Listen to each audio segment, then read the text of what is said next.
Fala galera, Critical Mind aqui trazendo pra vocês mais uma entrevista dos meus sonhos, porque eu tô aqui nada mais nada menos com o V0oid. Sim, o V0oid, que ele é o runner mais famoso do DK2, entre outros DKs, em toda a parte do mundo. Mais um sonho realizado, porque eu já entrevistei V0oid, agora entrevistando o V0oid. Isso pra mim é muito gratificante, vocês não têm noção como eu tô empolgado. Pra quem não conhece o V0oid, os links vão estar na descrição das runs que ele participa. Todo ano ele participa de alguns eventos que acontecem em toda a parte do mundo, especificamente acho que no Canadá e Estados Unidos também. Hello V0oid, what's up, man? Hello. I'm shaking, man. I'm shaking, you know, like, long story short, been watching you for a long time, your runs, and you are my motivations for my run, and at the same time I think you represent a lot for the DK community. You already know about this, right? I'm glad to hear. That's really heartwarming. It's been a while. I don't get this nervous, man, talking to somebody, you know.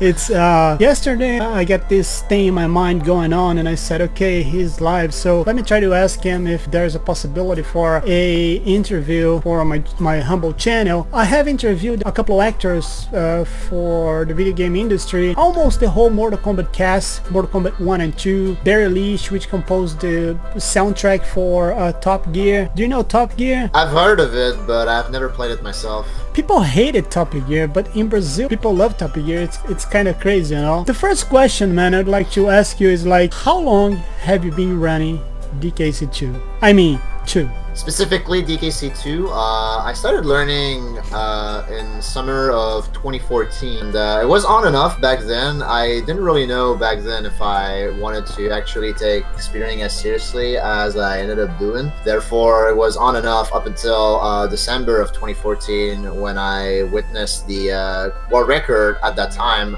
live on Twitch. Who was the guy? The record was 40:37 by Claude. Claude is pretty good. Yeah, honestly, what motivated me to finish my learning and do my first run, and I ended up doing my first run on emulator in January of 2015. But my first time was a 55, and I brought it down to like top level / world record contention level in, I think it was March or April of that year. Like from that point on, I just kept going. 55 was your first PB, right? It was my first completed run, yeah. Mine was like 2 hours and a half.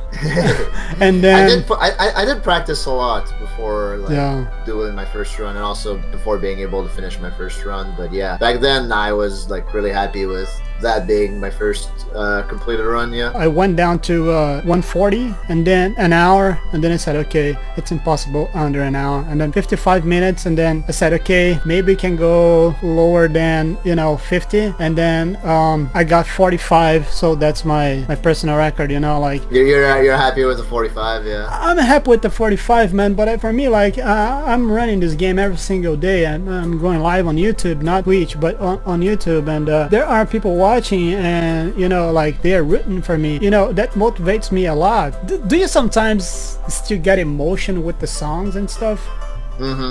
Yeah? Let me ask you a question. Back in the day, the game was released in 95, right? 95, yes. 95. So how old are you now? I'm 26. I'm actually turning 27 next week. So you're pretty damn young, man. I'm 38. You don't look 38, honestly. Oh, I look 45. Nah. Oh, that's cool, man. That's what people tell me, Were you a kid when you first put your hands on the game, like in 95, or? I think I was around like 7 or 8 when I first played DKC1. I started with DKC1 actually because we didn't own a Super Nintendo at home, so whenever I would go to my cousin's place, she owned a Super Nintendo, so I would play on her system, and I would play a lot of DKC1 and Yoshi's Island. Those were the 2 games I remember playing the most as a kid. Yeah. DKC2 only came later when I ended up getting ROMs on my computer back then and playing SNES games on emulator, and I saw DKC2 on the list, and I was very surprised by that because I had no idea DKC2 even existed. The same thing for DKC3. DKC3 was also there, so I played those games then on emulator. The unfortunate thing was that the ROMs were corrupted, so I was never able to beat those games entirely back then as a kid, but I fixed that later on. As it turned out, to this day, it's still my favorite SNES game. My third best games of all time, the first one's gonna be DKC2. The second is Final Fantasy VII, I should say. That's a good one. Yeah, and the third is Zelda Ocarina of Time. I really love it. I really love it. Also a good one. Can you tell me your three favorite games of all time? I mentioned DKC2 being my favorite game on the SNES, but it's actually my second favorite game of all time. My favorite game of all time is Metroid Prime. Oh, really? Which is kind of a curveball. No one really expects that from me. No. Being like a donkey streamer on Twitch, but yeah, like I've just played Metroid Prime so many times, and the first time I played it, I was unbelievably blown away by the video game. And so like those are definitely my two favorites. And as for my third favorite, it's kind of a tie between two games. So like I kind of make it like a top four, but it would be Paper Mario on the N64 and Pokemon Silver on the Game Boy Color. Paper Mario is actually a sequence for Mario RPG, no? I guess unofficial sequel, yeah. At first in Japan it was set, like when it was in development, it was called Super Mario RPG 2, and then it kind of moved away a little bit from the SMRPG, I guess, feel of the game, but you can still like see the like RPG inspiration into it, like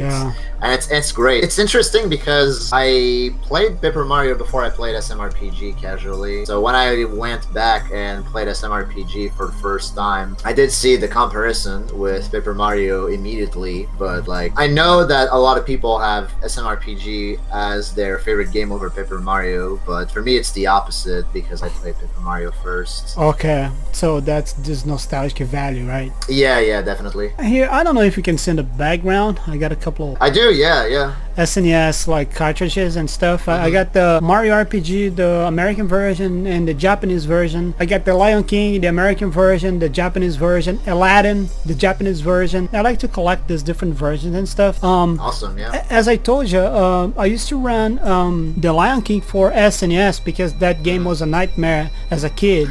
Because man, the second stage was like hell, like nobody could get it through. But after, I definitely remember being walled by the second level. The jumps, right? The jumps. Yep. I set this as a goal. I said, okay, I'm gonna destroy this game one day. You know, gonna beat the hell out of this game, and that's what I did. The Mexican runner was the second best in the world, and I learned a lot from him watching his videos and stuff, and I said, okay, now I'm gonna beat my professor. And then I did. I became the second best in the world in the difficult mode and the easy mode, and I said, oh my gosh, it's really happening. But then I stopped playing it, and people, you know, it's always, you know, other people took over. Yeah, so that's what happened. Do you make your lives as you're living, or do you get a profession and work with something else? I've been wondering about this. I said, okay. Yeah, right now I'm a student. I don't really like have a job outside of Twitch. Okay. I just go to school and I play video games fast, pretty much.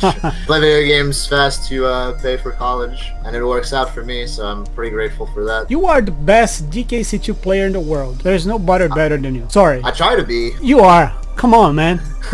Oh, come on. You are. Your last run was 38-19? 38-19, yeah, as of last Friday. Last Friday, yeah, I watched it and was like I was blown away.